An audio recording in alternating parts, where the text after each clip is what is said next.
this morning, and I read that the Republicans are having Chris Christie come talk. And as he enters the state, when he crosses the river, whose name I'm not going to try to pronounce, he's going to see a sign. It says, "Welcome to Maine, open for business," that your governor put up. What he has to realize is that one highway sign is the sum and substance of Paul LePage's economic program.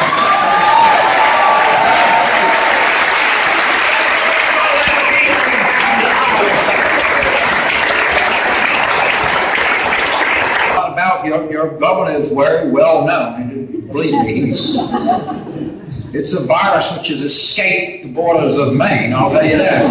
We know. No, it's a nice sign.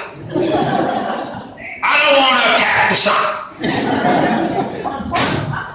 What kind of record is that sign? Well, from 2009 to 2013, it's worked better than one sign somewhere else because Maine was 49th in GDP growth. Out of the 50 states, Maine, in creating jobs, that sign beat 9 other signs. It's 41st. Personal income growth, Maine ranks 48th. So the sign beat 2 other signs. 4 more years of this guy in Maine is going to be known as the Mississippi of the North. Take the region. Okay, there's 6 states in New England. 5 of them have Democratic governors.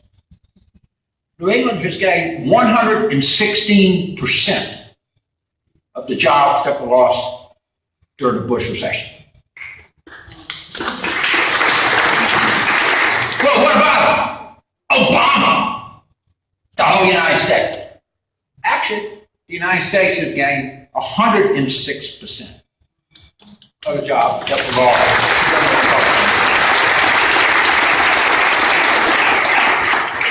And now we come to the sign. It's the sign. It beat 1 other state in GDP. It beat 2 others in job growth. Maine, 116% in the region, 106% in the country. Pick a number. How many people pick 63%? If you did, you were right. This is sorry. This is not, cannot stand. Not to a state that has as hard working people as this state has. Not in this state is 63% compared to 116% in the region. And you know what he says when they ask him about it? It's the liberals. Okay. There are no liberals in Vermont.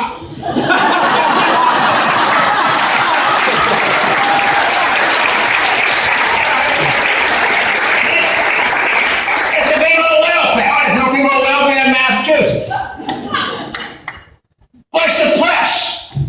I'm sorry, there are no newspapers in Connecticut. Everything is somebody else's fault. Everything somebody. This guy cannot take responsibility for anything.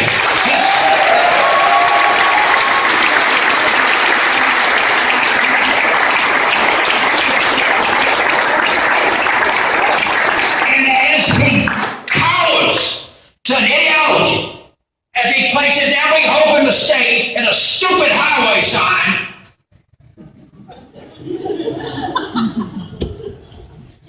and he's got the 49th worst record in the country, it's always somebody else's fault. But have last time, hear about that. Fool me once, shame on you. Fool me twice, shame on me. All right, now, from this time on, the trauma of 2010 and its aftermath are now gone. We're not traumatized anymore. We're determined. We're determined. We're not going to have the same thing happen. See somebody that has a sign or says they may vote for the third party, quietly take them aside and explain to them that voted failure, but voting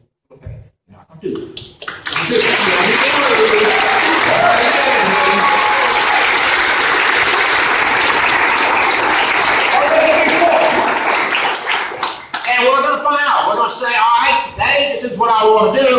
Go to the party. Go to campaign. I want my walking list by this day. I want my phone list. I want to have a fundraiser in my neighborhood. Can I get Mike to call in for me? What can I do? No more. We're not going to be traumatized. We're not going to be panicked, but we're going to be determined. We're going to be determined. And we're not going to let this thing get away from us. All right? So don't try to conjure up doomsday scenarios in your head. Don't do that. Just say very forcefully, very determined, for the next 93 days, hey, maybe this October I won't be able to take the hike that I like to take. I got to do something else. Maybe I can't go to the Patriots game on one Sunday because I got to do something else. Whatever it is.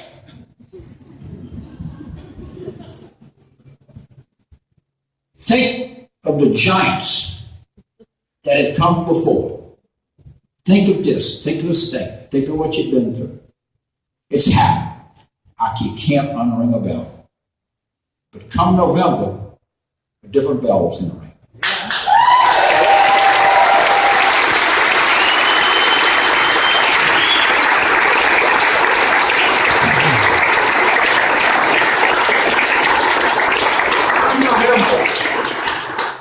Ideology is not going to be first. The people of the state are going to be first. That is the way it's supposed to be. That's the way it was. It's not that way now. But you know, Michael, I tell you up here, I just promised them one thing. Keep the sign, just so I can remember what.